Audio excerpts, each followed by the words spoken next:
సునీత జగన్ పాదయాత్ర ప్రకటనతో ఏపీ రాజకీయాల్లో hot topic గా మారింది. ఏడాదిన్నర పాటు జనంలోనే ఉండేలా జగన్ వ్యూహ రచన చేస్తున్నారు. అయితే జగన్ ఎత్తుగడలు పారదంటూ కూడా కూటమి నేతలైతే విమర్శిస్తున్నారు. ఇక 2019 సీన్ పునరావృతం కాబోతోందంటూ అటు వైసీపీ శ్రేణులైతే హర్షం వ్యక్తం చేస్తున్నారు. అయితే జగన్ జనంలోకి వెళ్తే వచ్చే ఎన్నికల్లో అధికారంలోకి వస్తారా? జగన్ ఎత్తుగడ ఏంటి?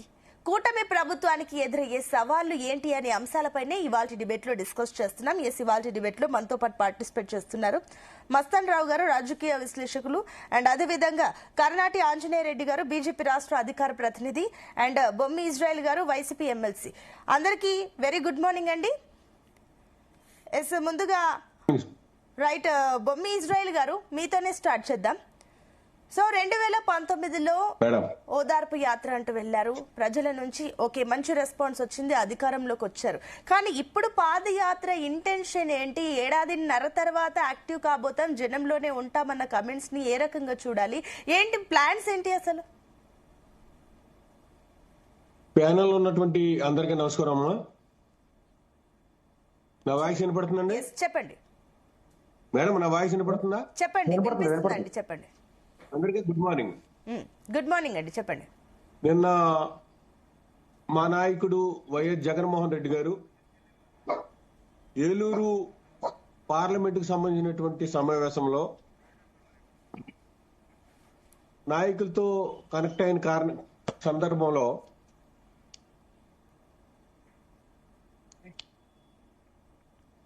చెప్పండి. నిన్న ఈ ప్రభుత్వానికి ఇంకా 3 సంవత్సరాల టైం ఉంది, నేను మళ్ళీ వచ్చే సంవత్సరం నుంచి పాదయాత్ర స్టార్ట్ చేస్తానని చెప్పడం జరిగింది. ఎందుకంటే ప్రభుత్వంలో చాలా సమస్యలు ఉన్నాయి, ప్రజల యొక్క సమస్యలు చాలా ఉన్నాయి. ఈ కూటమి ప్రభుత్వం ఎన్నికలలో ఇచ్చినటువంటి హామీలు చాలా వరకు కూడా నెరవేర్చలేనటువంటి పరిస్థితి. విద్యార్థులకు గాని, రైతులకు గాని, వీళ్ళకి కావలసినటువంటి పేదలకు గాని వారు ఇచ్చినటువంటి హామీలు ఎంతవరకు నెరవేర్చారు అనేది చూసుకుంటే గనక ఈవేళ జీరో పరిస్థితి. ఈ పరిస్థితుల్లో ప్రజలకు అండగా ఉండాలి, ప్రజల యొక్క సమస్యలు తెలుసుకోవాలి, నేరుగా ప్రజలతో మమేకమయ్యి ప్రజల పక్షాన వైఎస్ఆర్ కాంగ్రెస్ పార్టీ నిలబడాలి.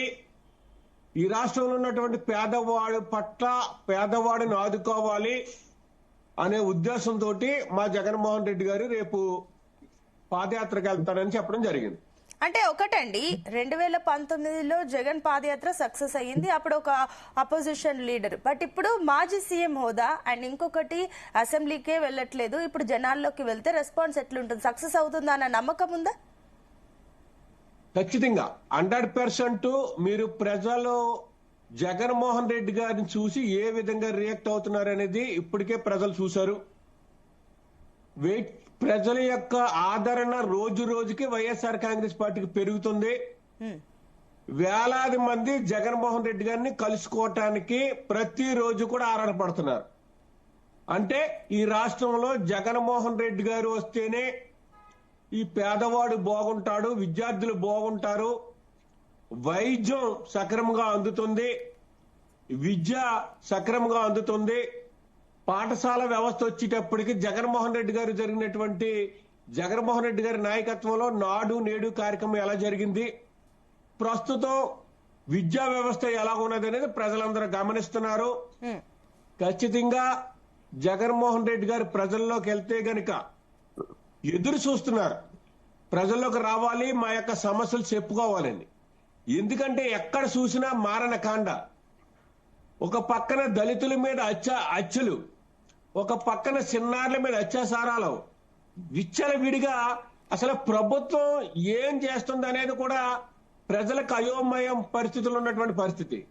ఈ పరిస్థితుల్లో ఖచ్చితంగా జగన్మోహన్ రెడ్డి గారు ప్రజల్లోకి రావాలి, వచ్చి ప్రజల యొక్క సమస్యలు తెలుసుకుని దాని మీద ప్రభుత్వం మీద పోరాటం చేయడానికి ఇంకా మెరుగైనటువంటి అవకాశం ఉంటుందని చెప్పి జగన్మోహన్ రెడ్డి గారు తలుస్తున్నారు. మా పార్టీ కూడా అదే ఆలోచనతో ఉన్నాము. అదే సందర్భంలో ప్రజలు కూడా జగన్మోహన్ రెడ్డి గారి పట్ల ఆసక్తి ఎక్కువ చూపిస్తున్నారని చెప్పి అందరికి తెలియపరుస్తున్నారు. ఓకే అండి, నేను మళ్ళీ వస్తాను. ఎస్ ఆంజనేయ రెడ్డి గారు, గుడ్ మార్నింగ్ అండి. సో ఎలా చూస్తున్నారు? మాజీ సీఎం వైఎస్ జగన్ పాదయాత్రతో మళ్ళీ ప్రజల్లో ఉంటాను, 1.5 ఏళ్ల తర్వాత నేను ప్రజల్లోనే ఉంటాను, ప్రతి నియోజకవర్గంలో ప్రతి ఇన్ఛార్జ్ తో మాట్లాడతాను, యాక్టివ్ అయిపోతున్నారు కాబట్టి ఏంటి, ఎట్లా చూస్తున్నారు? మేడం, మీకు వైసీపీ ప్రతినిధి ఇజ్రాయెల్ గారికి, విశ్లేషకులు మస్తాన్ గారికి, అందరికి కూడా వీక్షకులకి ప్రేక్షకులు అందరికి కూడా నమస్కారాలు. నమస్తే అండి, చెప్పండి. జగన్మోహన్ రెడ్డి గారు ఒక ప్రాంతీయ పార్టీకి అధ్యక్షులు, 5 సంవత్సరాలు ముఖ్యమంత్రిగా చేశారు. ఇప్పుడు 11 అసెంబ్లీ సీట్లు వచ్చాయి. సరే, గత 5 సంవత్సరాల 19 నుంచి 24 వరకు ఎటువంటి పరిపాలన జరిగిందో రాష్ట్ర ప్రజలు చూశారు. చూసిన తర్వాత ఒక తీర్పు ఇచ్చారు. ఆయన మాజీ ముఖ్యమంత్రిగా ఒక ప్రాంతీయ పార్టీ అధ్యక్షుడిగా ఆయనకి ప్రతి హక్కు ఉంది. ప్రజల్లోకి వెళ్ళొచ్చు, పాదయాత్రలు చేయొచ్చు, ఉద్యమాలు చేయొచ్చు. ఇందులో ఎటువంటి అనుమానం లేదు. ఆయన విశ్వాసం ఏమిటంటే 2000 వారి తండ్రి గారు రాజశేఖర రెడ్డి గారు పాదయాత్ర చేసి ముఖ్యమంత్రి అయ్యారు. తర్వాత చంద్రబాబు నాయుడు గారు పాదయాత్ర చేసి ముఖ్యమంత్రి అయ్యారు. తర్వాత జగన్మోహన్ రెడ్డి గారు పాదయాత్ర చేసి ముఖ్యమంత్రి అయ్యారు. సో నేను కూడా పాదయాత్ర ఈసారి చేస్తే మళ్ళా ముఖ్యమంత్రి అవుతారని ఒక విశ్వాసం ఉంది ఆయనకి. ఈ విశ్వాసం ఆయనకు ఉండొచ్చు. ప్రజలు ఏమి తీర్పిస్తారో మనం చూడవలసి ఉంది. కానీ నేనేమంటున్నా అంటే, మీరు ప్రజలు ఎన్నిక చేసిన మిమ్మల్ని అసెంబ్లీకి పోవయ్యా అని చెప్పి నియోజకవర్గ ప్రజలు ఎంతో విశ్వాసంతో మిమ్మల్ని ఎన్నిక చేసి అసెంబ్లీకి పంపిస్తే, మీరు కాదు కదా, మీ మిగతా 10 మంది ఎమ్మెల్యేలు కూడా అసెంబ్లీకి రాకుండా, అసెంబ్లీలో ప్రభుత్వాన్ని నిలదీయకుండా, అసెంబ్లీలో ప్రభుత్వాన్ని ప్రశ్నించకుండా, మీ బాధ్యత ప్రజాస్వామ్యంలో ఒక శాసనసభ్యుడు అనేది చాలా గురుతరమైన బాధ్యత. లెజిస్లేచర్ ప్రజాస్వామ్యంలో మనకి ఒక ప్రధానమైన అంగము. మిమ్మల్ని ఏ విధంగా ఎన్నిక చేశారు? ఎమ్మెల్యేగానే కదా. MLA, what does it mean by MLA? మీరు అసెంబ్లీకి వెళ్ళాలా, అసెంబ్లీలో చర్చించాలా, అసెంబ్లీలో మాట్లాడాలా, ప్రభుత్వాన్ని నిలదీయాలా? అది మర్చిపోయి దాన్ని పక్కన పెట్టి ఆ బాధ్యతను విస్మరించి నేను ప్రజల్లోకి వెళ్తాను అంటున్నారు. ఓకే, మనకేం అభ్యంతరం లేదు, ఆయన ప్రజల్లోకి వెళ్ళొచ్చు, ఇబ్బంది ఏం లేదు. కానీ అబద్ధాలు చెప్పొద్దు. నాకు ముందు మాట్లాడిన ఇజ్రాయెల్ గారు ఏమన్నారంటే, ఏ హామీలు నెరవేర్చలేదన్నారు. ఒక్క హామీ మీకు గుర్తు చేస్తున్నాను. అమ్మ ఒడి పేరుతోటి మీరు ఇంట్లో ఒక్కరికే ఇచ్చారు. ఈ రోజు తల్లికి వందనం పేరుతోటి ప్రతి ఇంట్లో ఎంతమంది చదువుతున్నారో అంతమందికి 15,000 రూపాయలు వస్తున్నాయి. ముగ్గురుంటే 45,000, ఇద్దరుంటే 30,000. నాకు తెలిసి రాయలసీమలో ఒక మైనారిటీ కుటుంబంలో సుమారు 1,00,000 రూపాయలు వాళ్ళకి వచ్చింది. ఆ కుటుంబంలో ఉండే వాళ్ళందరూ చదువుకుంటున్నారు. అదే విధంగా మీరు 2,000 నుంచి 3,000 5 సంవత్సరాలు పెంచారు. కానీ ఒకేసారి 3,000 నుంచి 4,000 ఈ రోజు పెన్షన్ ఇస్తున్నారు. దివ్యాంగుల పెన్షన్ పెంచారు. లేదా కిడ్నీకి సంబంధించిన బాధితులు ఎవరైతున్నారో వాళ్ళకి పెన్షన్ పెంచారు. అన్ని రకాలుగా పెన్షన్ పెంచినప్పటికీ కూడా మీరు ఈ రోజు వచ్చి లైవ్ టీవీలో ఆ తప్పుడు ఆరోపణలు, అసంబద్ధమైన ఆరోపణలు చేస్తున్నారు. మీరు రాజకీయ పార్టీగా మీకు మాట్లాడే హక్కు ఉంది. కానీ మనం ఏం మాట్లాడుతున్నాము, ప్రజలకు ఏమి సందేశం ఇస్తున్నాము? జగన్మోహన్ రెడ్డి గారు 2024లో ఓడిపోయిన తర్వాత ఆయన ఒక మాట చెప్పారు, నాకు బాగా గుర్తుంది. 25 జనవరి నుంచి నేను జిల్లాల పర్యటన ప్రారంభిస్తానన్నారు. అది ఇంకా ప్రారంభమైందో లేదో నాకైతే తెలియదు. ఇప్పుడు 1.5 సంవత్సరం తర్వాత 1.5 సంవత్సరం నేను ప్రజల్లో ఉంటా అంటున్నారు. ముందు మాట్లాడిన వైసీపీ ప్రతినిధి, ఈ ప్రభుత్వానికి ఉండేది ఇంకా 3 సంవత్సరాలు కదా అన్నారు. ఎస్, ఏ ప్రభుత్వానికైనా 5 సంవత్సరాలు ఉండేది. 2 సంవత్సరాలు పూర్తిగా అవుతాయి. ఇంకో 2-3 నెలలు 2 సంవత్సరాలు పూర్తి అవుతాయి. మిగతా 3 సంవత్సరాలు. రాజ్యాంగంలో అసెంబ్లీ 5 సంవత్సరాలే ఉంటుంది కాబట్టి 3 సంవత్సరాలు. ఈ రోజు ఒక సర్వే సంస్థ జరిపిన సర్వేలో చాలా స్పష్టంగా ఆంధ్రప్రదేశ్ ప్రజలు 90% మంది ప్రజలు చాలా సంతృప్తిగా ఉన్నారు. ఈ ప్రభుత్వం పనిచేస్తుంది, కూటమి ప్రభుత్వం నిజాయితీగా పనిచేస్తుందని ప్రజలు సంతృప్తిగా ఉన్నారు. కానీ సమస్యలు లేవా? సమస్యలు ఉన్నాయి, ఇందులో ఎటువంటి అనుమానం లేదు. అక్కడక్కడ మనకి శాంతి భద్రత సమస్య ఉంటుంది, కొన్ని ఆర్థిక పరమైన నిరుద్యోగ సమస్యలు ఉన్నాయి. ఈ సమస్యలు ఉన్నాయి. మనం ఎవరు అంత భూతల స్వర్గం అయిపోయింది, ఎవ్రీథింగ్ ఇస్ అదేదో ఇంగ్లీష్ లో చెప్పినట్టుగా హ్యాంకీ డోర్ అని ఎవరో చెప్పడం లేదు. సమస్యలు ఉన్నాయి. కానీ సమస్యల పరిష్కారం కోసం ఈ కూటమి ప్రభుత్వము, 3 పార్టీల ప్రభుత్వము చాలా చిత్తశుద్ధితో పనిచేస్తున్నారు. ఒకటి, ఈ రోజు మన పెట్టుబడులు పెద్ద ఎత్తున వస్తున్నాయి, పరిశ్రమలు వస్తున్నాయి, నిరుద్యోగ సమస్య తీరే విధంగా పెద్ద బాటలు పడుతున్నాయి. రాష్ట్ర ఆర్థిక పరిస్థితి బాగలేకపోయినప్పటికీ కూడా చాలా భయంకరంగా ఉంది, ఎటువంటి అనుమానం లేదు. కేంద్ర ప్రభుత్వ పూర్తి సహకారంతో ఈనాడు ఈ చంద్రబాబు నాయుడు గారి నాయకత్వంలో కూటమి ప్రభుత్వం చాలా చాలా గట్టిగా పనిచేస్తుంది ప్రజల సమస్యలు తీర్చడానికి. ఒకటి, రెండోది, ఎక్కడ ఏదన్నా పొరపాటు జరిగితే వెంటనే ముఖ్యమంత్రి స్థాయిలో జోక్యం చేసుకుంటున్నారు. ఆ కూటమి ప్రభుత్వంలో ఉండే తెలుగుదేశం శాసనసభ్యులు లేదా మంత్రులు ఏదన్నా ఎక్కడన్నా దారి తప్పుతున్నారంటే స్వయంగా ముఖ్యమంత్రి జోక్యం చేసుకుని హెచ్చరికలు చేసిన సందర్భాలు బహిరంగంగా హెచ్చరికలు చేసిన సందర్భాలు మనం చూసాం. కానీ గత 19 నుంచి 24 వరకు ఏం జరిగిందో మనం చూసాము. ఎవరు ఏమి తప్పుడు పనులు చేసినా, ఏమి హత్యలు చేసినా చిద్విలాసంగా నవ్వుతూ ఆనాటి ముఖ్యమంత్రి గారు కూర్చున్నారు. ఆయన మనం చూసా, ఎవరిని హెచ్చరించిన సందర్భంగా కూడా లేదు. కాబట్టి ఈ రోజు క్లియర్ గా ఇక్కడ పనిచేసే ప్రభుత్వం విజిబుల్ గవర్నమెంటే కాదు, వర్కింగ్ గవర్నమెంట్ పనిచేస్తుంది, ప్రజల కోసం పనిచేస్తుంది. ఆ సమస్యలు లేవంటే ఉన్నాయి, అందులో ఎటువంటి అనుమానం లేదు. అట్ ద సేమ్ టైం ప్రతిపక్ష నాయకుడిగా జగన్మోహన్ రెడ్డి గారికి ప్రతి హక్కు ఉంది, ఆయన ప్రజల్లోకి వెళ్ళొచ్చు. ఆయన కానీ అబద్ధాలు చెప్పొద్దని నేను చెప్తున్నాను. అబద్ధాలు ఏమిటనేది మళ్ళా రౌండ్ లో నా దగ్గరకు వచ్చినప్పుడు నేను చెప్తాను. రావు గారు, గుడ్ మార్నింగ్ అండి. Good morning. ఎస్ మస్తన్ రావు గారు, సో చూస్తున్నాం రాజకీయాలు, ఏపీ రాజకీయాలు కొంచెం భిన్నంగా కనిపిస్తాయి. 2019లో జగన్ యాత్ర, 2023 నుంచి 24లో లోకేష్ యాత్ర, మళ్ళీ ఇప్పుడు వచ్చేసి 26కు వచ్చేసి ఇప్పుడు మళ్ళీ జగన్ యాత్ర స్టార్ట్ చేస్తాను 7.5 తర్వాత అని చెప్పేసి ఆయన ప్రకటన.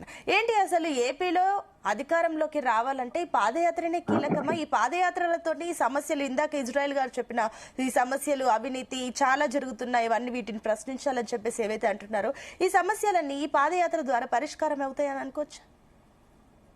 గుడ్ మార్నింగ్ అండి. జీటీవీ ప్రేక్షకులకు, ప్యానెల్లో ఉన్న పెద్దలకు, మీకు కూడా. యాక్చువల్గా వైఎస్ జగన్మోహన్ రెడ్డి గారు నిన్న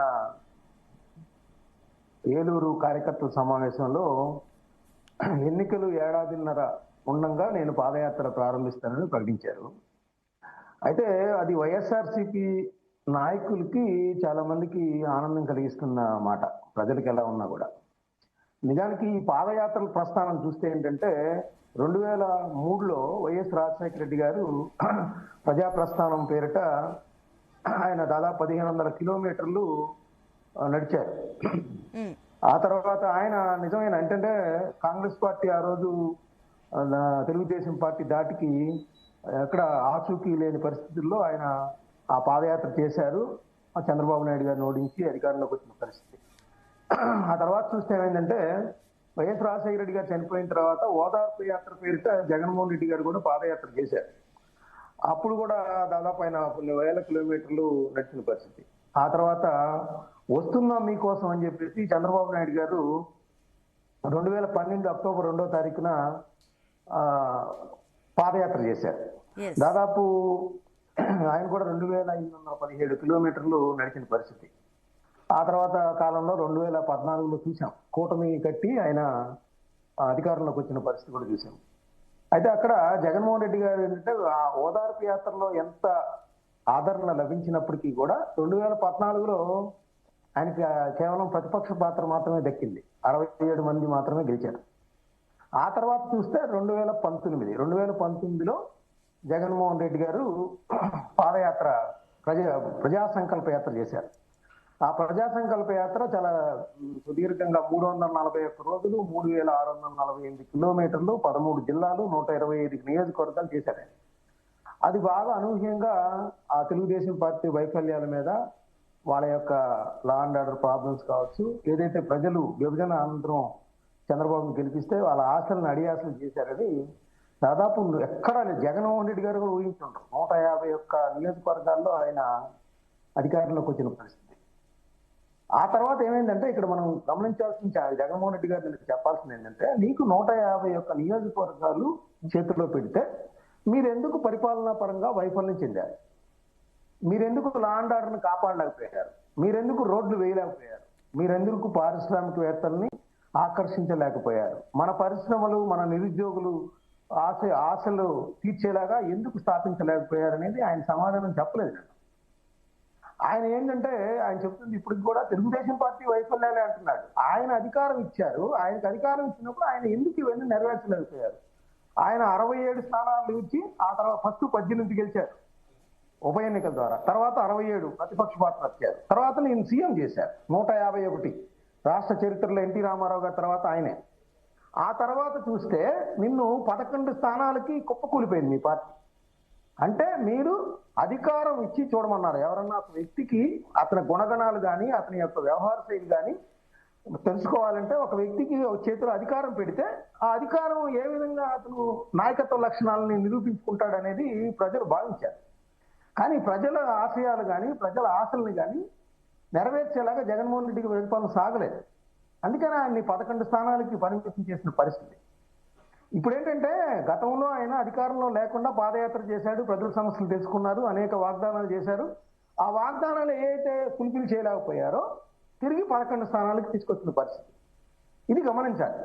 ఇప్పుడు జగన్మోహన్ రెడ్డి గారు చెప్పేది ఏంటంటే, అతను ఇప్పుడు ఆంజనేయ రెడ్డి గారు చెప్పినట్టు ఆయన ప్రతిపక్ష పాత్ర సమర్థవంతంగా పోషిస్తున్నారా అంటే, మన అంబేద్కర్ మనం 210 అడుగుల అంబేద్కర్ విగ్రహాన్ని పెట్టుకున్నాం మనం.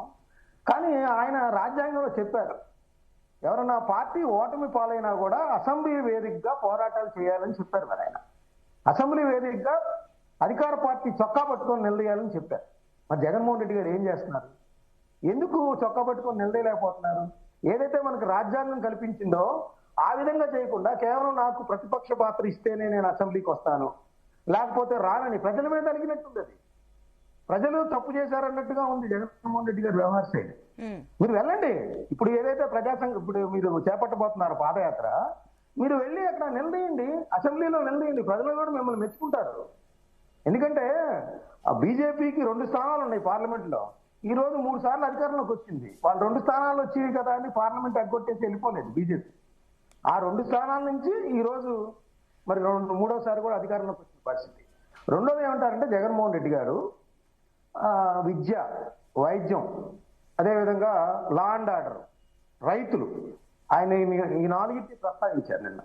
ఆ 4 కూడా పూర్తి స్థాయిలో వైఫల్యం చెందాయి, వ్యవస్థలన్నీ నిర్వీర్యం అయిపోయాయి. అసలు ఆరోగ్యశ్రీ లేదు, ఆ అమ్మఒడి లేదు అంటున్నారు. మరి అంత ఇదిగా ఉన్న పరిస్థితి కనపడతలేదు. ఇప్పుడు ఆయన ఒకళ్ళకి ఇచ్చారు అమ్మఒడి, ఈ రోజు 4 ఇచ్చారు. ఈయన ఏమైనా వాగ్దానం చేస్తారు జనానికి వెళ్ళి?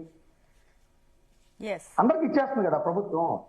ఇప్పుడు కొత్త హామీలు ఏమి ఇవ్వగలరు? గతంలో నేను చేసిన వైఫల్యాల మీద సమాధానం చెప్పాలి ముందు ప్రజలకి. ఆ సమాధానాలు చెప్పిన తర్వాత పాదయాత్రలోకి వెళ్తే ప్రజలు అప్పుడు ఆయన్ని నమ్ముతారు. ఓ పక్కన ఆయనే చెప్పారు, నేను కార్యకర్తలకి, వాళ్ళ పార్టీ కార్యకర్తలకి న్యాయం చేయలేకపోయాను, రోడ్లు వేయలేకపోయారని వాళ్ళ కార్యకర్తలు చెప్తారు. ఆయన అధికారం ఇచ్చిన అన్నాళ్ళు పవన్ కళ్యాణ్ గారిని తిడతాం, ఆయన ఫ్యామిలీ మెంబర్స్ తిడతాం, ఒక కాన్సన్ట్రేషన్ జరుగుతా ఉంది. నేననేది ఏంటంటే 151 స్థానాలు ఇచ్చినప్పుడు మీరు ఎందుకు వైఫల్యం చెందారు? కేవలం సంక్షేమ పథకాలు మాత్రమే ఎందుకు అమలు చేయగలిగారు? మిగతా అభివృద్ధిని ఎందుకు నిర్లక్ష్యం చేశారు?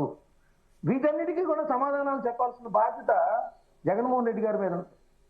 అప్పుడే ప్రజలు నమ్ముతారు తప్పితే ఏదో పాదయాత్ర చేస్తే గతంలో లాగా అధికారంలోకి వచ్చేస్తారనేది అది అన్ని సందర్భాల్లో సాధ్యం కాదు. అది ఎందుకంటే మీకు అది ఆల్రెడీ అధికారం ఇచ్చారు.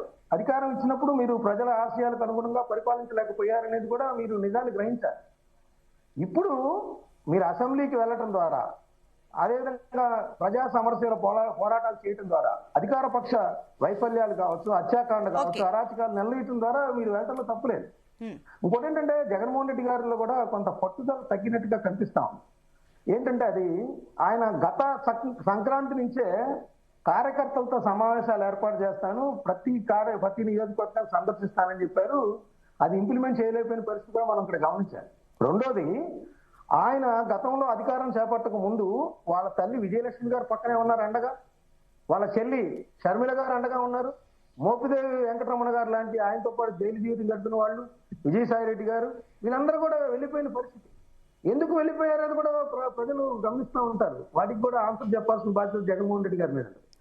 ఇంకోటండి, నేను ఇంకోటి చెప్తాను. ఇప్పుడు జగన్మోహన్ రెడ్డి గారు ఏదైతే పాదయాత్ర చేయబోతా ఉన్నారో దానికి కౌంటర్ గా పవన్ కళ్యాణ్ గారు కూడా పాదయాత్ర ప్రారంభిస్తున్నారని నాకున్న సమాచారం.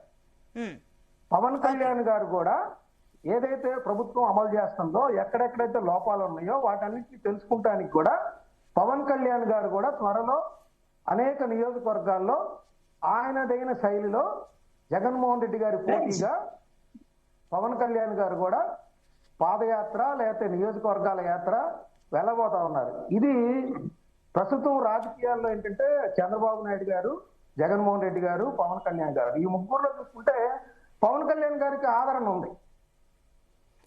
మరి జగన్మోహన్ రెడ్డి గారు దీన్ని ఎలా అధిగమిస్తారో కూడా చూడాల్సిన అవసరం ఉంది. ఓకే నిమిషం అండి, నేను మళ్ళీ వస్తాను. ఇజ్రాయిల్ గారు, సో ఇందాక మీరు ఏదైతే ఇప్పుడు ఆంజనేయ రెడ్డి గారు చెప్పిన పాయింట్ విన్నారు, మస్తాన్ రావు గారు చెప్పిన పాయింట్ విన్నారు. ఒకటి ఏంటంటే, సరే మీరు అన్న సమస్యలన్నీ పరిష్కరించాలి, పరిష్కారం కావాలి అంటే కూడా ఫస్ట్ ఆఫ్ ఆల్ మీరు అసెంబ్లీలో ఈ అంశాలన్నీ లేవనెత్తాలి, అక్కడ మాట్లాడితే పరిష్కారం అవుతుందా లేదా అనేది ఒక క్లారిటీ ఉంటుంది. కానీ మీరు అక్కడికి వెళ్లి మాట్లాడరు. ఈ పాదయాత్ర ద్వారా ప్రజల్లో చెప్తే ఇది అవుతుందా, జస్ట్ ఓట్ల కోసం ఇదంతా చేస్తున్నారా? అండ్ ఇందాక ఒక మాట అయితే మస్తాన్ రావు గారు అన్నారు, లా అండ్ ఆర్డర్ మీరున్న టైంలో ఎట్లా రోడ్లు ఉండేనా? ఇప్పుడు ఇవన్నీ ప్రశ్నలు ప్రజలు అడుగుతారు. ఎందుకంటే ఆయన అన్నట్లుగా 151 సీట్ల నుంచి 11 సీట్లకి పరిమితం అయ్యారంటే ప్రజలు అక్కడ మిమ్మల్ని వద్దని అనుకున్నారు. సో ఇప్పుడు మీరు ప్రజల్లోకి వెళ్తున్నారు కాబట్టి ఎంత మేర మీరు నెగిటివిటీని తీసుకునే ఛాన్సెస్ కూడా ఉన్నాయి కాబట్టి ఎట్లా తీసుకుంటారు, ఏంటి, ఏం చేయబోతున్నారు ఇక్కడ? ఆంజనేయ రెడ్డి గారు కానీ లేదంటే మస్తాన్ రావు గారు కానీ చెప్పినట్టుగా మేము అబద్ధాలు ఆడవలసిన పని మాకు ఏమి లేదు మేడం. జగన్మోహన్ రెడ్డి గారు అనే వ్యక్తి అబద్ధాలు ఆడితే కనుక 2014లోనే సీఎం అయ్యేవాడు. ఆ రోజున ఒక్క మాట పెన్షన్ విషయంలో గాని, రైతులకు రుణమాఫీ విషయంలో గాని నేను ఇది చేస్తాను అని ఒక మాట అనుంటే, అబద్ధం మాట అనుంటే 2014లోనే ఆ రోజున సీఎం అవుతురు. ఆ రోజున ఎక్కడ కూడా జగన్మోహన్ రెడ్డి గారు మేము అబద్ధం ఆడము, మేము చెప్పిందే చేస్తాము, చేసేదే చెప్తామని చెప్పేసి ఆ రోజు చెప్పారు. ఈ రోజు ఆంజనేయ రెడ్డి గారు కానీ లేకపోతే మస్తాన్ రావు గారు అని అంటున్నారు అమ్మఒడి పథకం అందరికీ వర్తిస్తుందని. అమ్మఒడి కాదండి, తల్లికి వందనం. సరే, తల్లికి వందనం అందరికీ వర్తిస్తుంది అంటున్నారు. మరి కోతలు ఏంటంటుంటే దానికి సమాధానం లేదు. నిండు శాసనసభలో, శాసన మండలిలో నేను అడిగాను, తల్లికి వందనం పథకం మీరు పెట్టారు, కరెంటు బిల్లు ఎక్కువ వస్తే కట్ చేస్తున్నారు, ఫీజు రీయింబర్స్మెంట్ కట్ చేస్తున్నారు, దీనికి సమాధానం చెప్పమంటే నారా లోకేష్ గారి దగ్గర సమాధానం లేదు, ఆయన విరుసుకు పడిపోతూ ఉంటాడు. ఇకపోతే 2 సంవత్సరాలు అయింది గవర్నమెంట్ వచ్చి, ఒక్క కొత్త పెన్షన్ అయినా సరే మీరు ఇవ్వగలిగారా? మీ పార్టీ, మీ ప్రభుత్వం ఒక్క కొత్త పెన్షన్ గాని, ఒక్క రేషన్ కార్డు గాని, ఒక్క ఇంటి స్థలం గాని మీరు ఇవ్వగలిగారా? ఇవ్వలేదు కదా. రైతులకి ఇవ్వాల్సినటువంటి వ్యవహారాన్ని మీరు సక్రమంగా సరిపెడుతున్నారా? ఇవ్వలేదు కదా. విద్యార్థులకు ఇవ్వాల్సినటువంటి ఫీజు రీయింబర్స్మెంట్ ఇవ్వగలుగుతున్నారా? ఇవ్వలేదు కదా. ఈవేళ అబద్ధాలు అంటున్నారు. అబద్ధాలు ఎవరు ఆడారండి? ఆ రోజున కూటమి ప్రభుత్వం వీళ్ళు ముగ్గురు ఏకమయ్యి జగన్మోహన్ రెడ్డి గారు కనుక వస్తే ల్యాండ్ టైటిల్ యాక్ట్ ద్వారాగా మరి భూములు దోసేసుకుంటారు, జగన్మోహన్ రెడ్డి గారు భూములు దాచేసుకుంటారు, మీ దగ్గర నుంచి లాగేసుకుంటారని చెప్పేసి ఒక దుష్ప్రచారం చేశారు వీళ్ళందరూ. మరి ఈ రోజు అదే రీసర్వేని ఆ రోజు జగన్మోహన్ రెడ్డి గారు పేదలకు గాని లేకపోతే పెద్దలకు గాని రైతులకు గాని ఏదైతే భూమి ఉందో క్లియర్ గా సర్వే చేసి క్లియర్ గా విభేదాలు లేకుండా ఎక్కడికక్కడ చక్కగా ఆ భూములు ఎవరికాళ్ళు కట్టబెట్టే ప్రయత్నంలో రీసర్వే పేరు మీద తీసుకొస్తే ఆ రీసర్వేని ల్యాండ్ టైటిల్ యాక్ట్ చాలా దుర్మార్గమైంది, జగన్మోహన్ రెడ్డి గారు తీసేసుకుంటాడు భూములు అని చెప్పి దుష్ప్రచారం చేసింది మీరు. కానీ ఒక పాయింట్, సరే దుష్ప్రచారాలు ఎన్ని చెప్పినా మీరు ఒక మాట అన్నారు ఇజ్రాయిల్ గారు, మీరు ఒక పాయింట్ అన్నారు, మేము చెప్పింది చెప్పినట్టే చేస్తాం, మేము అబద్ధాలు మాట్లాడలేదన్నారు. సరే, మీరు చెప్పింది చెప్పినట్లు ఇచ్చారు, మీరు హామీలన్నీ చెప్పారు, నెరవేర్చారు. కానీ మీరు అన్ని హామీలు ఇచ్చి నెరవేర్చినా కూడా ప్రజలు వద్దనుకున్నారు కదా. రోడ్లు కానీ అన్ని పూర్తిగా అధ్వానంగా ఉన్నాయి, అందుకే కదా వాళ్ళందరూ లైట్ తీసుకున్నారు. ఆ రోజున జగన్మోహన్ రెడ్డి గారు మేము వస్తే కనుక 5,000 ఇస్తాం పెన్షన్, మేము వస్తే రైతులకు ఏదో చేసేస్తాం, మేము వస్తే ఏమాగమా లక్ష్మి మేము వస్తే అమరావతిని డెవలప్ చేసేద్దామని చెప్పినటువంటి పెద్ద మనుషులు ఈవేళ అమరావతి దగ్గర 30,000 ఎకరాలు తీసుకున్నారు. మళ్ళీ ఎంత భూమి కావాలంటున్నారు? రైతులు చీకొడుతున్నారా లేదా? ఒక్కసారి ఆలోచించండి. ఎందుకంటే జగన్మోహన్ రెడ్డి గారు చెప్పిందే చేస్తారు, చేసిందే చెప్తారు తప్ప ఇలాగ అబద్ధాలు ఆడరు. ఇంకా మస్తాన్ రావు గారు చెప్తున్నారు పవన్ కళ్యాణ్ గారికి ఆదరణ ఉందని. అసలు పవన్ కళ్యాణ్ గారి పవర్ ఏంటి? పవన్ కళ్యాణ్ గారు ఈ గవర్నమెంట్ లో ఆయన రోల్ ఏంటి? ఆయన ఏ విధంగా స్పందిస్తున్నాడో, ఆయన సినిమాల మీద ఉన్నటువంటి శ్రద్ధ ప్రభుత్వం మీద ఉందా లేదని ఒకసారి ఆత్మ పరిశీలన చేసుకోవాలి మీరు. ప్రజలు పిఠాపురం వెళ్ళండి, ఆయన నియోజకవర్గం పిఠాపురం వెళ్ళండి, ఆయన ఏం అభివృద్ధి చేస్తున్నాడో, ప్రజలు ఏ రకంగా రియాక్ట్ అవుతున్నాడు అనేది ఒకసారి మీరు చూడండి. అంతే తప్ప అంజయ్ రెడ్డి గారు చెప్పినట్టుగా అబద్ధాలు, మేము అబద్ధాలు చెప్పడం ఏంటంటే, ఆ రోజున మేము అంచెలంచెలుగా పెన్షన్ పెంచుతామన్నాము, మేము అంచెలంచెలుగా పెన్షన్ పెంచాము, పెంచి చూపించాము. మీరు పెన్షన్లు ఇస్తానన్నారు, ఇవాళ నిరుద్యోగ భృతి ఇస్తానన్నారు, ఒక్క ఉద్యోగం తీయలేదు. డిఎస్సి తీశారు, డిఎస్సీలు కూడా పొరపాట్లు ఉన్నాయి. సరే పోనీ మీ హయాంలో ఉద్యోగాలు వచ్చాయా? 160,000 మందికి ఉద్యోగాలు ఇచ్చారు మేడం. 50,000 మందికి ఆర్టీసీ కార్మికుల్ని మరి చట్టబద్ధత చేసి ప్రభుత్వ ఉద్యోగులుగా తయారు చేశారు జగన్మోహన్ రెడ్డి గారు. సెక్రటరీలు చేశారు, అభివృద్ధి అంటున్నారు. మరి పోర్టులు తయారు చేయలేదా? సచివాలయాలు నిర్మించలేదా? మరి వెల్నెస్ సెంటర్లు నిర్మించలేదా? నాడు నేడు ద్వారాగా పాఠశాలను బాగు చేయలేదా? ఇవన్నీ మీకు కనిపించట్లేదా? మీరు ఈ రోజు పాఠశాలకు వెళ్ళండి, ప్రభుత్వ పాఠశాలకు వెళ్ళండి, ఒక్క పెయింట్ వేసినటువంటి పరిస్థితి లేదు. కానీ ఒక మాట, అప్పుడు నారా లోకేష్ పాదయాత్ర చేస్తే అప్పుడు ఇదే వైసీపీ ఇవన్నీ డ్రామాలు ఆడుతుందని చెప్పేసి కమెంట్లు వేశారు. మరి ఇప్పుడు అది మీకు కూడా వర్తిస్తుంది కదా? ఎందుకు డ్రామాలు ఆడతాం? ప్రజల దగ్గరికి వెళ్తాం, ప్రజల యొక్క సమస్యలు తెలుసుకుంటాం, మళ్ళీ ప్రజలకు ఏం కావాలో మేము తెలుసుకుంటాం. అదే రేపొద్దున మేము ప్రభుత్వం వస్తే కనుక అవన్నీ నెరవేర్చడానికి మేము ప్రయత్నం చేస్తాం. ఓకే అండి, నేను మళ్ళీ వస్తాను. ఎస్ ఆంజనేయ రెడ్డి గారు, ఇందాక మరి ఇజ్రాయెల్ గారు మాట్లాడుతుంటే మీరు నవ్వుకుంటున్నారు ఏంటి, ఏం చెప్తారు ఆయన? ఇంకొకటి, అప్పుడు ఏదైతే జగన్ హామీలు ఇస్తున్నప్పుడు మొత్తం నేను ఒకటి అడుగుతా, ఒక్కటే అడుగుతున్నా, ఆ రోజున రీసర్వే చేస్తుంటే ఇది తప్పుడు రీసర్వే, ఇది కరెక్ట్ కాదని చెప్పినటువంటి మీరు పెద్ద మనుషులు ఈ రోజు అదే రీసర్వే ఎందుకు చెప్తున్నారు? ఒక మాట సమాధానం చెప్పమని ఆయన చెప్తారు. ఒక నిమిషం. ఎస్ ఆంజనేయ రెడ్డి గారు, ఒక పాయింట్ ఏంటంటే కూడా సరే, అప్పుడు జగన్ ఏవైతే హామీలకు సంబంధించి అమలు చేస్తున్నారో అన్ని పూర్తిగా మరో శ్రీలంక లెక్క తయారైపోతుంది ఏపీ, పూర్తిగా అప్పుల కుప్ప చేసేస్తున్నారు, అసలు ఏమి లేవు నిధులు అని చెప్పేసి అన్న మీరే ఇప్పుడు అదే కూటమి ప్రభుత్వం అంతకంటే రెట్టింపు ఇస్తుంది, పథకాలు కానీ హామీలు కానీ ఇవన్నీ కూడా అంతకంటే ఎక్కువ ఇస్తున్నారు. మరి ఆర్థిక సంక్షోభాన్ని ఎట్లా దాటుకుని వెళ్తున్నారు? అప్పుడు శ్రీలంకలా మరో శ్రీలంకలా అవుతుందన్న మీరే, ఇప్పుడు అవ్వదా పరిస్థితి? మేడం, ఇజ్రాయెల్ గారు ఎమ్మెల్సీ భూమి ఇజ్రాయెల్ గారు, నేను చాలా మంది వైసీపీ ప్రతినిధులతోటి వచ్చి చర్చ చేస్తుంటాను. కానీ ఇజ్రాయెల్ గారు చాలా జెంటిల్ గా మాట్లాడుతున్నారు, కొంత నిర్మాణాత్మకమైన విమర్శలు చేస్తారు. నోటికొచ్చి కొంతమంది వైసీపీ వాళ్ళు వచ్చారంటే నోటికి వచ్చినట్టు మాట్లాడుతుంటారు, చాలా అసభ్యంగా ఉంటాయి. బట్ ఈ ఎమ్మెల్సీ గారు చాలా జెంటిల్మెన్ గా మాట్లాడుతున్నారు, నేను ఆహ్వానిస్తున్నాను. At the same time Mastan Rao గారు కూడా చాలా లోతుగా విశ్లేషించారు కూడా. ఒక్క రీసర్వే గురించి ఇప్పుడు నన్ను ప్రశ్న వేశారు, నేను అదే సమాజం చెప్తున్నాను. ఈ రోజు ఉదయం మేడం, ఈ రోజు ఉదయము 6 గంటలకల్లా నేను రెడీ అవుతున్నాను, వాకింగ్ చేసి మీ టీవీలో కూర్చోని రెడీ అవుతున్నాను. 6 గంటలకల్లా ఒక అతను వచ్చి మా ఇంటికి వచ్చి బెల్ కొట్టాడు. వచ్చాడు, ఎవరయ్యా అన్నాను. సార్ నిన్న ఫోన్ చేశాను కదా నేను అన్నాను. ఓకే కూర్చో అని చెప్పాను నేను. ఆయన ఏం చెప్పంటే, రీసర్వే సార్, ఈ రోజు మా పొలాన్ని రీసర్వే చేస్తున్నారు. గతంలో రీసర్వే చేసినప్పుడు వైసీపీ గవర్నమెంట్ లో నా దగ్గర 1,60,000 లంచం తీసుకొని నా భూమిని వేరే వాళ్ళ దాంట్లో వేశారు సార్. మళ్ళా ఇప్పుడు రీసర్వే చేస్తున్నారు, ఏం చేయాలి సార్ అంటూ నా దగ్గరకు వచ్చాడు.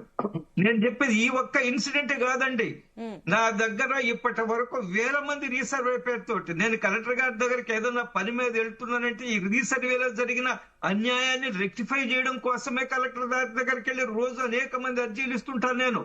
రీసర్వే ఎంత దుర్మార్గంగా జరిగిందంటే గ్రామాల్లో అసలు రైతులు ఎంత గందరగోళ పడిపోయారంటే దాన్ని దృష్టిలో పెట్టుకుని కూటమి ప్రభుత్వం మళ్ళీ రీసర్వే చేసి ఎవరి హద్దులు ఎవరి పొలాలు ఏమిటనేది నిర్ణయిస్తుంది. కాబట్టి గతంలో జరిగిన రీసర్వే మీద మీరు ఎంత తక్కువ మాట్లాడితే అంత మంచిది ఇజ్రాయెల్ గారు, అంత దుర్మార్గం జరిగింది. ఒకటి. రెండోది ఇళ్ల స్థలాలు ఇవ్వడం లేదని మీరు చెప్పారు. ఇళ్ళే ఇస్తున్నారు సార్ కట్టి. మీరేం చేశారు? గత 14 నుంచి 19 వరకు కట్టిన ఇళ్ళు ఏవైతే ఉన్నాయో ఇంటిని చూపించండి సార్. మీ ప్రభుత్వంలో, తెలుగుదేశం కూటమి ప్రభుత్వంలో ఇజ్రాయెల్ గారు, నేను అడ్డొచ్చానని కాదు, ఒక్క నిమిషం మీ టర్న్ లో మీరు మాట్లాడి నేను ఇస్తున్నాను, నేను వస్తున్నాను ప్రభుత్వంలో సమాధానం ఇస్తారు. చెప్పండి ఆంజనేయ రెడ్డి గారు. It seems your gentlemen, your educated man, please ఆవేశపడమాకండి. నేను చాలా ఆవేశం సార్. మీరు చేసిన విధ్వంసం ఏదైతే ఉందో, వేలాది ఇళ్లు, లక్షలాది ఇళ్లు కట్టి అవి ఎవరికైతే లబ్ధిదారులకు ఇవ్వకుండా మీరు ఆపారో, ఆ ఇళ్లను మళ్ళా రిపేర్లు చేసి మళ్ళా ఇప్పుడు లబ్ధిదారులకు ఇస్తున్నారండి. అది పెద్ద కార్యక్రమం. ఇప్పుడు అవన్నీ కూడా లబ్ధిదారులకు అప్పచెప్తున్నారు పిలిచి. వాళ్ళ యొక్క మీరేం చేశారు? వాళ్ళ పేర్లతోటి వేల కోట్ల రూపాయలు బ్యాంకుల నుంచి తీసుకొచ్చి వాళ్ళని గాలికి వదిలేశారు. తర్వాత వాళ్ళకి నోటీసులు వచ్చాయి, మీరు ఇళ్లు తీసుకున్నారు, డబ్బులు తీసుకున్నారు మీ పేరుతో బ్యాంకులకు కట్టమని. ఇది చాలా చరిత్ర ఉంది మనం చర్చించుకుంటూ పోతే. కాబట్టి ఇళ్లు విషయం దయచేసి మీరు ఎంత తక్కువ మాట్లాడితే అంత మంచిది. రీసర్వేల గురించి ఎంత తక్కువ మాట్లాడితే అంత మంచిది. ఒకటి. రెండవది నేను చెప్తున్నాను, నేనేమంటున్నా అంటే, నేను ముందే చెప్పాను, మాజీ ముఖ్యమంత్రి పాదయాత్ర చేయడంలో ఎవరికి అభ్యంతరం ఉండవలసిన అవసరం లేదు. కానీ ఆయన్ని ఎన్నిక చేసిన ప్రజలు ఎవరైతే ఉన్నారో, అసెంబ్లీకి పంపించారో, ముందు దాని బాధ్యత నెరవేర్చమనండి, అసెంబ్లీకి రమ్మనండి. మీరేమంటారు? మేము వస్తే అది కౌరవ సభ అయిపోతుంది, మాకు మైక్ ఎవరు, మమ్మల్ని ఓకే మాట్లాడినాం. అప్పుడు ప్రజల దగ్గరకు రండి. మీరు మమ్మల్ని అసెంబ్లీకి వెళ్ళాం, మేము మమ్మల్ని మాట్లాడనివ్వలేదు, మీరు సానుభూతి పొందుతారు. ఇంకా మీకే అనుకూలం అవుతుంది. కానీ మీరు అసెంబ్లీకి రావడానికే సిద్ధంగా. కారణం ఏంటంటే, అసెంబ్లీకి వస్తే మీరు గత 5 సంవత్సరాలు చేసిన తప్పుల మీద అంతా చర్చ జరుగుతుంది. దానికి మీరు ముఖం చూపించుకోలేరు, మీరు సమాధానం చెప్పలేరు. అందుకనే మీరు అసెంబ్లీకి అవాయిడ్ చేస్తున్నారు, మీరు ప్రజల్లోకి వెళ్ళి పాదయాత్రలు చేస్తున్నారని చెప్పారు. రెండోది, ఎంత అబద్ధాలు చెప్తారు మీరంటే, మీరు ఏం చెప్పారు? నేను పంపించమంటారు వీడియోలో. నేను 2024 ఎన్నికల్లో పూర్తి మద్య నిషేధం చేయిందే ఎన్నికలకు రానని చెప్పారు. కానీ చేశారా? ఓ దశల వారే మద్య నిషేధం అన్నారు. ఎన్ని దశలు చేశారు? ఏ దశలో 24 వరకు వచ్చింది? ఎందుకు పూర్తి మద్య నిషేధం చేయలేదు? మీరు సమాధానం చెప్పాల్సి వస్తుంది. దానికి జగన్మోహన్ రెడ్డి గారు అనేక సందర్భాల్లో చెప్పారు, నేను పూర్తి మద్య నిషేధం రానని చెప్పారు. ఒకటి. రెండోది, మీరు ఓపీఎస్ ఓల్డ్ పెన్షన్ స్కీమ్ కి నేను వచ్చిన వెంటనే చేస్తా అన్నారు. సరే, అది చర్చనీయాంశము, అది వివాదాంశము, దాన్ని పక్కన పెడతాం. మీరు అనేక విషయాల్లో మీరు ఇప్పుడు ఈ రోజు వచ్చిన తర్వాత ఏం చెప్పారో, మద్యం కుంభకోణం ఎంత పెద్దది, 3,500 కోట్ల రూపాయలు బయటికి తీశారు ఈ ప్రభుత్వం. నా లెక్కలైతే అది ఇంకా 2-3 రెట్లు ఎక్కువే ఉంటుంది. మీరేం చెప్పారో, మద్యం కుంభకోణమే జరగలేదన్నారు.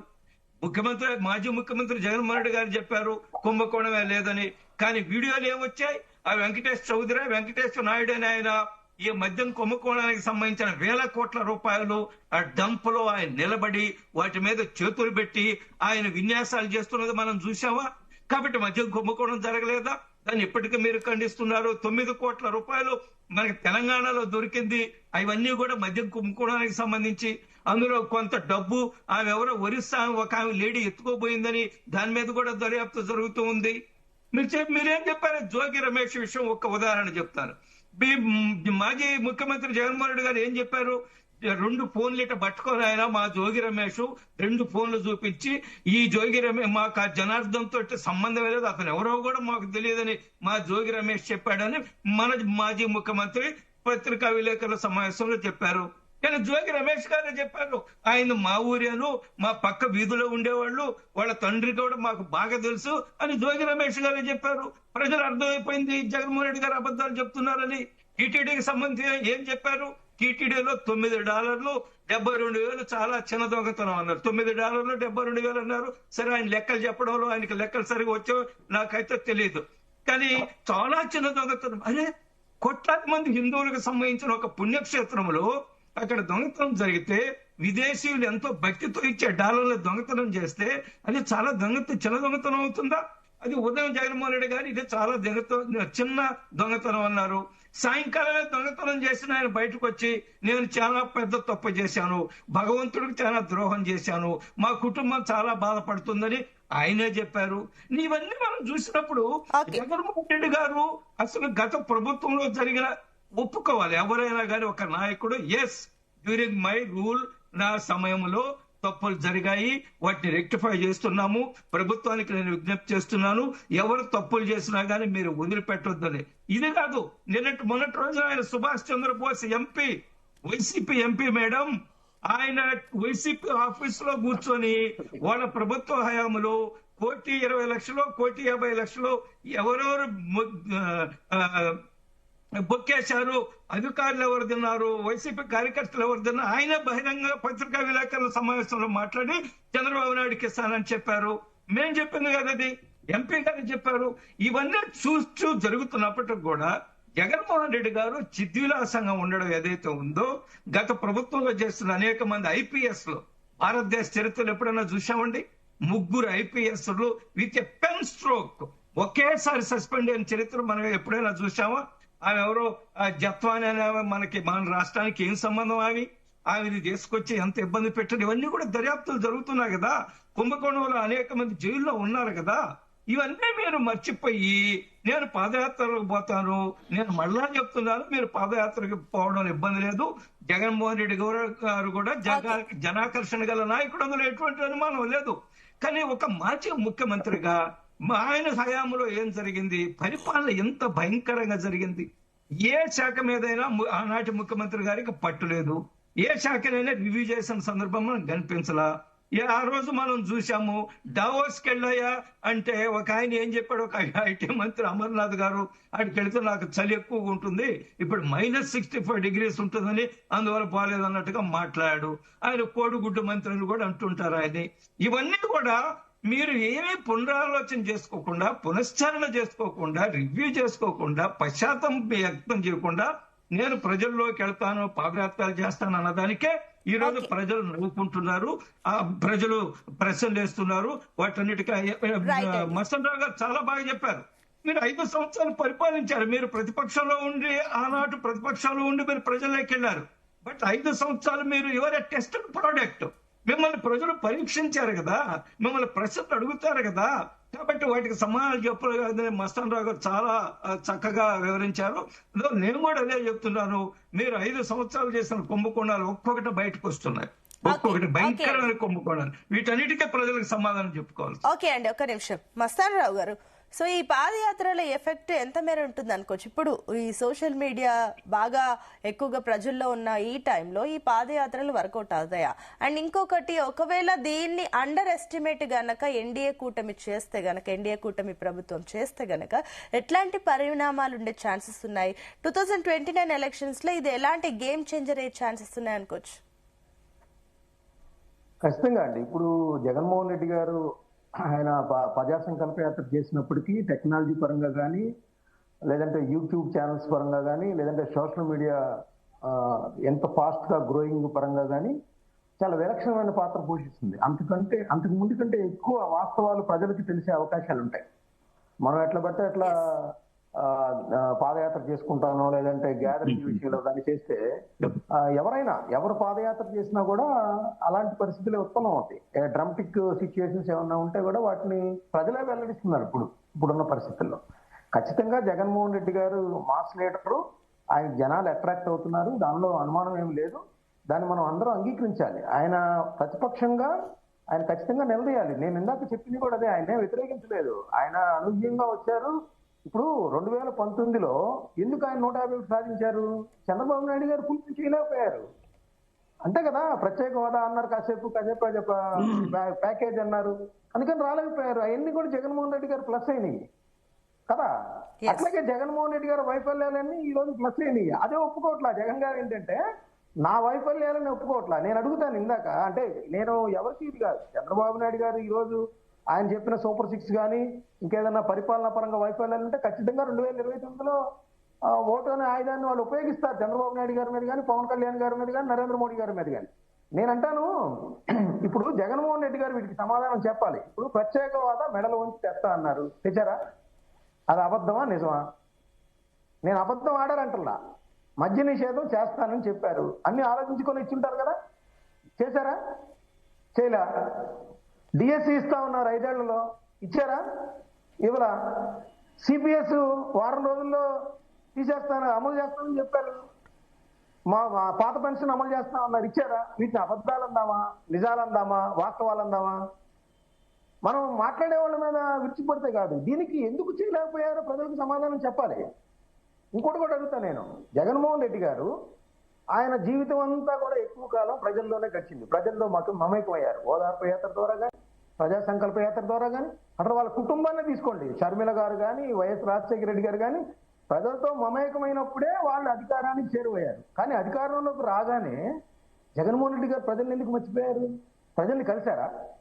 రాజశేఖర రెడ్డి గారు రోజు ప్రజా దర్బారు పెట్టేవాళ్ళు. ఉదయం 4 గంటలు పొద్దున 6 దగ్గరికి వెళ్తే జనాలు సామాన్యుడు కూడా కలిసేవాడు. జగన్ గారిని కలిసే పరిస్థితి ఉందా? అసలు ఆయన ఎప్పుడైనా ముఖ్యమంత్రిగా ఉన్నప్పుడు ప్రజలతో మమేకమయ్యారా? ప్రజల్ని కలిశారా? వాళ్ళ గ్రీవెన్స్ డైరెక్ట్ గా తీసుకున్నారా? మళ్ళీ అధికారం పోగానే ఎందుకు ప్రజల మధ్యకి వస్తామంటున్నారు? ఆ 5 ఏళ్లు ఎందుకు మీరు ప్రజల్ని మర్చిపోయారు? చెప్పాలి కదా. నేను అంటాను, ఇప్పుడు జగన్మోహన్ రెడ్డి గారు ఉద్యోగాలు కల్పించారంటే ఇచ్చారు. గ్రామ సచివాలయాల ద్వారా 1,30,000 మందికి ఉద్యోగాలు ఇచ్చారు. దానిలో అనుమానం లేదు. అది ఒక పొలిటీషియన్ గా, యువకుడైన ముఖ్యమంత్రిగా చాలా మంచి డెసిషన్ తీసుకున్నారు. దాన్ని మనం అప్రిషియేట్ చేద్దాం. అయితే ఆయన పరిపాలన అంతా కూడా వాలంటీర్ల మీద పెట్టేశారు. వాళ్ళ కార్యకర్తలు నిర్లక్ష్యం చేశారు. అది కూడా ఒప్పుకోవాలి కదా. ఆయన కార్యకర్తలు నిర్లక్ష్యం చేయబట్టే వాళ్ళు ఎవరు చేయలేదు. ఇంకొకటి, ఆయన అధికారం ఇస్తే సర్వే అన్నారు. సర్వే అంతా తప్పులు తడక గ్రామ స్థాయిలో రైతులందరూ ఇబ్బంది పడ్డారు. ఆ విషయాన్ని మీరు ఎందుకు తెలుసుకోలేకపోయారు? అది కూడా మీ ఓటమికి ప్రధానమైన కారణం. రోడ్లు వేయలేకపోయారు, ప్రజలందరూ తిట్టుకున్నారు, దాన్ని కూడా ఒప్పుకుందాం. వీటన్నిటినీ కూడా ఒప్పుకున్నప్పుడే రియలైజ్ అయ్యారనే ఒక ఇది ప్రజల్లో భావన కలుగుతుంది. మళ్ళీ అధికారానికి చేరువవుతారు. అంటే జగన్మోహన్ రెడ్డి గారు ఏంటి, ఒక ప్రతిపక్ష పాత్ర ఇస్తే ఆయన అసెంబ్లీకి వెళ్తారు, లేదు అధికారంలోకి వచ్చేటట్టుంటేనే ప్రజల్ని కలుస్తారు. అధికారం లేకపోతే ప్రజల్ని కలవరు. అధికారం లేకపోతేనే ఇప్పుడు ప్రజల్ని కలిసే పరిస్థితి వస్తుంది. అంటే అధికారం ఉంటున్న వాళ్ళు ప్రజలతో వాళ్ళు మమేకం కారు అనేది ఒకటి వస్తూ ఉంది. అది చెప్పాలి, సమాధానం చెప్పాలి. ఇప్పుడు నేను అబద్ధాలు చెప్పాను, నిజాలు చెప్పాను అంటే రాజధాని విషయమే తీసుకుందామండి. ఆయన అసెంబ్లీ సాక్షిగా చెప్పారు కదా, అమరావతిని డెవలప్ చేస్తామని. ఇజ్రాయెల్ గారిని గుండె మీద చేసుకుని చెప్పండి, అమరావతిని డెవలప్ చేశారా, నిర్లక్ష్యం చేశారా, వదిలేశారా? రైతులు పాదయాత్ర చేస్తుంటే ఎందుకు ఆ పాదయాత్రను అడ్డుకున్నాం మనం? ఇప్పుడు అదే రైతులు ఇబ్బంది పడతా ఉంటే మీరు ఎందుకు ఆర్టికల్ గా వెళ్ళలేకపోతున్నారు? నిజంగా ఇప్పుడు జగన్మోహన్ రెడ్డి గారికి ఒక ఆయుధం ఏంటి, అమరావతి రైతులు ఇబ్బంది పడతా ఉన్నారు, వాళ్ళు భూములు ఇచ్చి 10 ఏళ్ళు అవుతున్నా కూడా వాళ్ళకి అందాల్సిన ఫలాలు అందట్లేదు. కానీ జగన్మోహన్ రెడ్డి గారిని వాళ్ళు నమ్మట్లేదు. లేకపోతే జగన్మోహన్ రెడ్డి గారి దగ్గరగా వెళ్ళి ఉద్యమం చేపట్టచ్చు. అక్కడ ఎందుకయ్యా ఇంతవరకు ఇవ్వట్లేదు వీళ్ళకి? వీళ్ళ దగ్గర 35,000 ఎకరాలు తీసుకున్నావు, ఈ రోజు వాళ్ళకి న్యాయం జరగట్లేదు, అన్యాయం జరుగుతుంది, సభల్లో పెడితే రైతులు చనిపోతున్నారని జగన్ గారు ఒక ఆయుధంగా తీసుకొని అక్కడే వెళ్ళొచ్చు. ఎక్కడో ఉద్యమం కూడా అవసరం లేదు. కానీ ఎందుకు వెళ్ళలేకపోతున్నారు? ఎందుకు రైతుల్ని హక్కును చేర్చుకోలేకపోతున్నారు చెప్పండి? వాళ్ళ పాదయాత్రను మీరు అడ్డుకున్నారు, వాళ్ళ మీద దాష్టికం ప్రదర్శించారు, వాళ్ళ మీద పాదయాత్ర సందర్భంగా లాఠీ చార్జీలు చేశారు. ఇవన్నీ కూడా తప్పులు జరిగినాయి. వీటిని ఒప్పుకుందాం. ఇంకోటి చెప్పారు ఇందాక సర్వే అప్పుడు, ఇప్పుడు రాళ్ల మీద బొమ్మలు ఎందుకండి? జనాలు యాక్సెప్ట్ చేయలేదు. రాళ్ల మీద బొమ్మలను యాక్సెప్ట్ చేయలేదు. ఒప్పుకుందాం, దాన్ని ఒప్పుకుందాం. అలాగే సర్వే జరిగేటప్పుడు మా తాతలు ముత్తాతల కాలం నుంచి మా డాక్యుమెంట్స్ మా ఆస్తి ఉంటే మా ఆస్తి మీద జగన్ గారు బొమ్మ ఏంటన్నారు. అది వేయటం తప్పు అనేది ఒప్పుకుందాం. కొన్ని తప్పులు జరుగుతాయండి రాజకీయాల్లో, పరిపాలన పరంగా తప్పులు జరుగుతాయి. వాటిని యాక్సెప్ట్ చేసినప్పుడు, రియలైజ్ అయినప్పుడు ప్రజలు నమ్ముతారు మళ్ళీ, ఎస్ జగన్ గారు రియలైజ్ అయ్యారు అని. అంతేగాని మేమన్నీ కరెక్టే చేశాం కానీ ప్రజలే ఓడించారు, లేదంటే ఈవీఎంలు ఓడించినవి, ఈ యొక్క వివరణ అనేది ప్రజల్ని దగ్గర చేయదు ఎప్పుడు కూడా. ప్రజలు వాస్తవానికి దగ్గరగా ఉంటారు. వాళ్ళు సైలెంట్ గా ఉంటారు. 151 నుంచి 11కి చేస్తారు. లేదంటే చంద్రబాబు నాయుడు గారికి ఏం చేశారు, 23కి తగ్గించారు కదా ఆయన కూడా, ఇప్పుడు 164కి తీసుకొచ్చారు. సో వాళ్ళు సైలెంట్ గా కిల్ చేసేస్తారు. తమకు ఎవరు అన్యాయం చేసినా, ఎవరు వాళ్ళ ఆశలకు వాగ్దానాలు నెరవేర్చలేదన్నా కూడా వాళ్ళని ఖచ్చితంగా కింద కూర్చోబెడతారు. ఆ విషయాన్ని మనం గ్రహించకుండా ఇంకా ఈవీఎంలను లేకపోతే చంద్రబాబు నాయుడు వైఫల్యమనో, వాళ్ళు దుష్ప్రచారం చేశారనో, అట్లానే ఉంటే ఇంకా ఏ పరిస్థితి ఉండదు. లేదా పవన్ కళ్యాణ్ గారికి నలుగురు భార్యలు, అది కాదు, పవన్ కళ్యాణ్ గారికి ఏం అసమర్థత ఉందో అది చెప్పండి. రాజకీయంగా ఆయన ఎలా పనికిరాడో చెప్పండి. Yes, sir. అంతేగాని వాళ్ళ ఇంట్లో వాళ్ళు ఇంకొకళ్ళు ఇవన్నీ అనవసరమైన విషయాలు కదా. నేను అనేది ఏంటంటే ప్రజలకి అధికారం లేకపోతేనే ప్రజలు గుర్తొస్తున్నారా జగన్మోహన్ రెడ్డి గారికి? అధికారం ఉన్నప్పుడు ఎందుకు ప్రజా దర్బార్ లాంటిది చేయలేకపోయారు? ఇప్పుడు ఎందుకు అసెంబ్లీకి వెళ్ళలేకపోతున్నారు? వీటన్నిటికీ కూడా సమాధానాలు చెప్పాలి. ఓకే అండి, నేను మళ్ళీ వస్తాను. వాగ్దానాన్ని ఎందుకు నెరవేర్చలేకపోయారో కూడా చెప్పాలి. ఇజ్రాయెల్ గారు, మస్తాన్ గారి మాటలకి ఏకీభవిస్తున్నారా? ఆయన ప్రశ్నలకు మీ సమాధానం ఏంటి?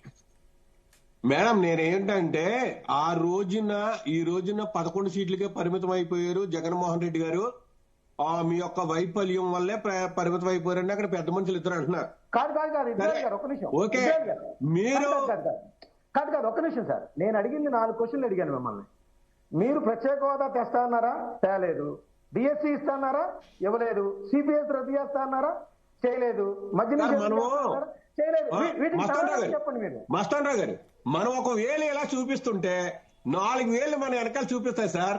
ఒక్క విషయం, మీ నాయకుడు లేదా మీ నాయకుడా లేదా చంద్రబాబు నాయుడు గారు? కాదండి, నేనేంటంటే సరే, మీరు మాట్లాడి మాటలు మీరు ఓ పక్కన మాట్లాడుతున్నారు.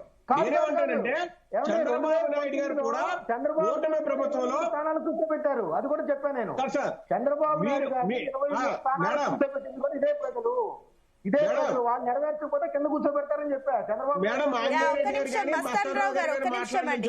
ఇజ్రాయెల్ గారు చెప్పండి. ఇజ్రాయెల్ గారు చెప్పండి. నేను ఎక్కడ మాట్లాడలేదు, నేను విన్నాను. మీ మాటలు విన్నాను పూర్తిగా. చెప్పండి. నా మాటలు కూడా పూర్తిగా వినాలి. మస్తాన్ రావు గారు నా మాటలు కూడా వినాలి పూర్తిగా.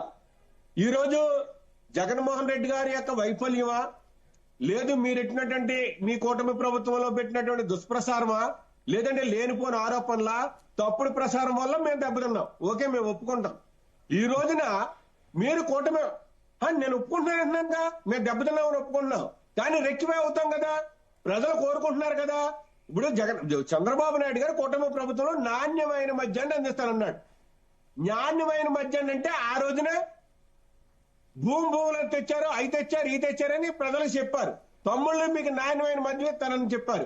ఈ రోజు 2 సంవత్సరాలు తిరగకుండానే పర్మిట్ రూములు ఉన్నాయి. ఏమంటే పబ్లిక్ గా బెల్ షాపులు నిర్వహిస్తున్నారు. ఈ రోజు మీరు అమ్మే మందు మీద 10 రూపాయల నుంచి 20 రూపాయలు వేసుకుంటున్నారు. మీరు 10 రూపాయలు అఫీషియల్ గా చెప్పారు మన ఆయన ఎవరండి, ఆ మంత్రి గారు. ఏమంటే ఇది మాట తప్పడం కదా. సరే, అమరావతిని నేను డెవలప్ చేస్తాను 1,00,000 కోట్ల రూపాయలు అని చెప్పారు. మరి ఈ వేళకి 2 లక్షల కోట్ల రూపాయలు అప్పు చేశారు మీరు, మొత్తం రిజర్వ్ బ్యాంక్ నుంచి అయితే కేంద్రం నుంచి అయితే. ఎక్కడ ఖర్చు పెట్టారు? ఎవరైనా సమాధానం ఉందా? ఎక్కడికి వెళ్ళిపోతుంది ఈ డబ్బు అంతాను?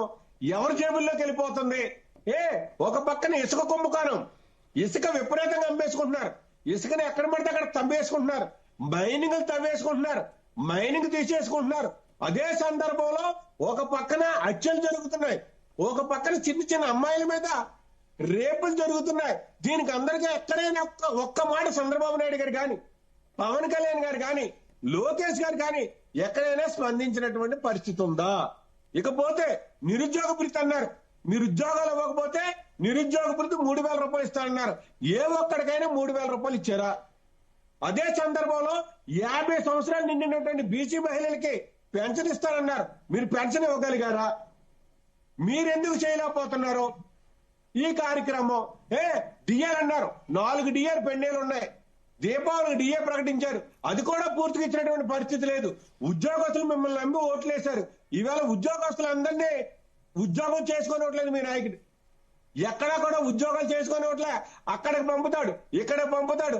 అరగంటకు ఒకసారి ఫోన్ వస్తుంది, దాని మీద రివ్యూ చెప్పాలి. పాఠాలు చెప్పి టీచర్లు పాఠాలు చెప్పే పరిస్థితుల్లో లేరు. ఎంఆర్ఓ ఉద్యోగం చేసుకునే పరిస్థితి లేరు.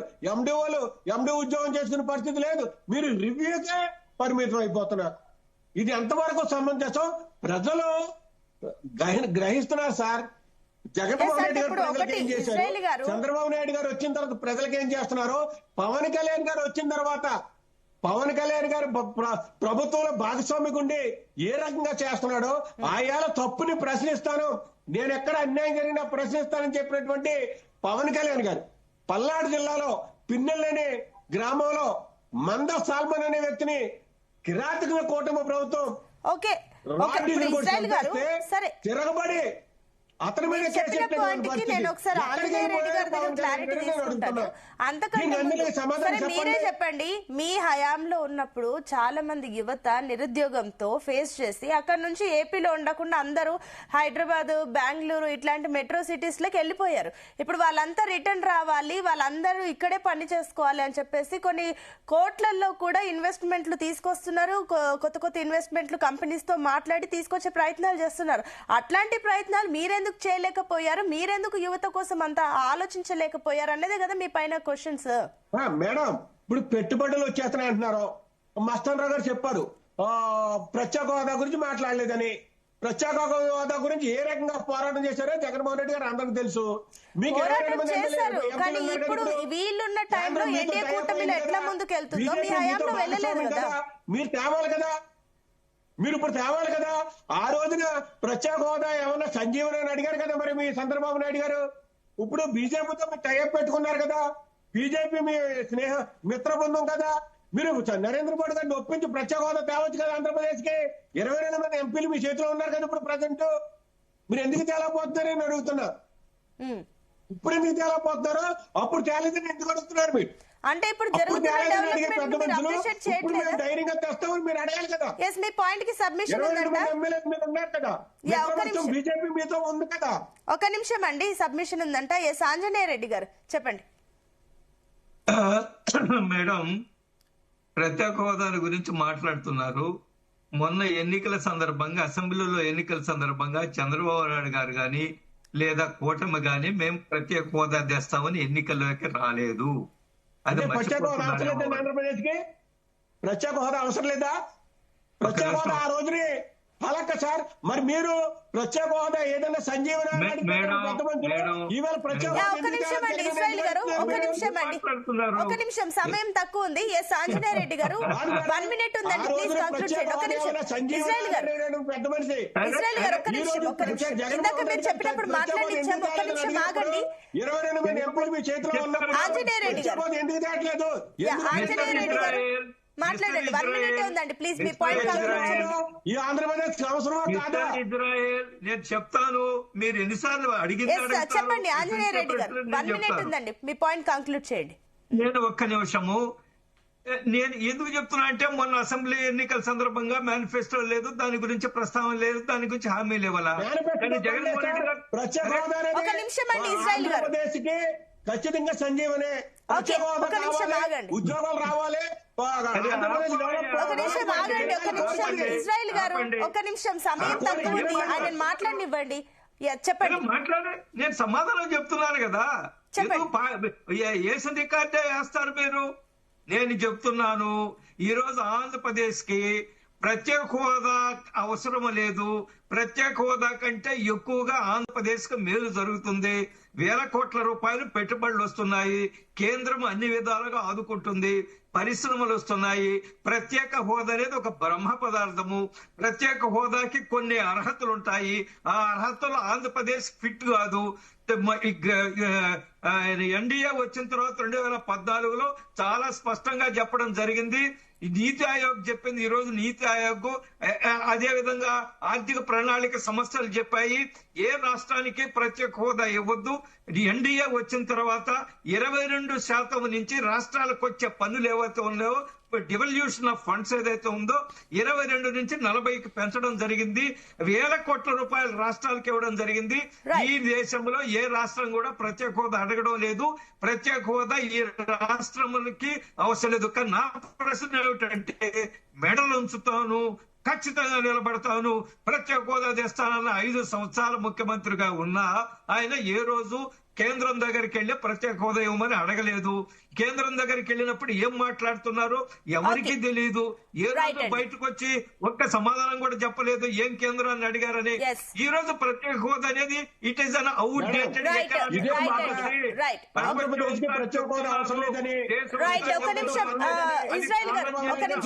విధానము. రైట్ అండి. మస్తాన్ రావు గారు ఒక నిమిషం అండి. ఇజ్రాయిల్ గారు ప్లీజ్ వెయిట్ అండి. ఆయన అభిప్రాయం అంతే. ఒక నిమిషం ఆగండి, ఒక నిమిషం. రైట్, ఒక నిమిషం ఆగండి ఇజ్రాయిల్ గారు, ఒక నిమిషం ఆగండి. ఆంజనేయ రెడ్డి గారు ఉన్నప్పుడు ఒక నిమిషం మేడం, ఆ వారు ప్రభుత్వం conclude అండి. మస్తాన్ రావు గారు wait చేస్తున్నారు. Time తక్కువ. సదస్సులు నిర్వహించారు. ఎవరైనా పెట్టుబడిదారు మీరు ప్రత్యేక హోదా ఇస్తేనే నేను ఈ రాష్ట్రానికి వచ్చి పెట్టుబడులు పెడతానని ఎవరన్నా అడిగారా? అప్పుడు కానివ్వండి, ఇప్పుడు కానీ Right. పరిశ్రమదారులకి సరైన మస్తాన్ రావు గారు, అప్పుడు మస్తాన్ రావు గారు ప్లీజ్ కంక్లూడ్ యువర్ పాయింట్ అండి. 1 minute ఉంది. మీ పాయింట్ ఏంటో చెప్పండి. ఒక్క నిమిషం అండి. ఇజ్రాయెల్ గారు ఒక్క నిమిషం ఆగండి. ఇజ్రాయెల్ గారు ఒక్క నిమిషం అండి. మస్తాన్ రావు గారు ప్లీజ్ మీ పాయింట్ కంక్లూడ్ చేయండి. టైం తక్కువ ఉంది. 1 minute. మేడం, ఇప్పుడు ప్రత్యేక హోదా విషయంలో బీజేపీ కానీ ఇటు ఇజ్రాయెల్ గారు కానీ అటు చంద్రబాబు నాయుడు గారు కానీ అందరూ ఎంత తక్కువ మాట్లాడితే అంత మంచిది. అందరూ మోసం చేసినోళ్లే. జగన్మోహన్ రెడ్డి గారు అయితే దాని మీద పెద్ద పోరాటం చేశారు. మంత్రులు ఎంపీల చేత రాజీనామాలు చేయించారు. అధికారం రాగానే కాడి కింద పడేశారు ఆయన. అటు వెంకయ్యనాయుడు గారేమో పార్లమెంట్ లో ఆమోదించేటప్పుడు 5 కాదు 10 సంవత్సరాలు అన్నారు. ఆయన వదిలేశారు. చంద్రబాబు నాయుడు గారు ప్రత్యేక హోదా కోసం దీక్షలు చేశారు. ఆయన వదిలేశారు. సో కాంగ్రెస్ పార్టీ అసలు చట్టంలోనే పెట్టలేదు. సో అందరూ ఆంధ్రప్రదేశ్ ప్రజల్ని మోసం చేశారు. దీని మీద ఎక్కువ మాట్లాడకుండా ఉంటే బాగుంటది. ఎవరెవరు ఆరోపణలన్నీ కూడా ఆ విషయాన్ని పక్కన ఉన్నటువంటి ఆంజనేయ రెడ్డి గారు మీరు అధికారం అసలు ప్రత్యేక హోదా వద్దంటున్నారు ఆయన. చెప్పండి సార్ మీరు. అదే రైట్ అండి. మస్తాన్ రావు గారు రైట్ అండి. థ్యాంక్ యూ అండి. డిబేట్ లో పార్టిసిపేట్ చేసిన అందరికి కూడా thank you so much. So మొత్తం మీద అటు మాజీ సీఎం జగన్ 1.5 ఏళ్ల తర్వాత పాదయాత్ర చేస్తానని ప్రకటించిన తర్వాత ఏపీలో రాజకీయాలు అయితే హీట్ ఎక్కాయి. మరోపక్క 2019 స్ట్రాటజీ ఇప్పుడు 2029కి అది వర్కౌట్ అవుతుందా? అది ఏ రకంగా అవుతుంది? ప్రజలు నమ్ముతారా? చాలా ప్రశ్నలు ప్రజలు ఏదైతే జగన్ అడిగే ఛాన్సెస్ ఉన్నాయి కాబట్టి అవన్నీ కూడా ఏ రకంగా ఎదుర్కోబోతున్నారు అనేది కూడా ఒక ప్రశ్నే. That's all for now. Keep watching Zee Telugu news.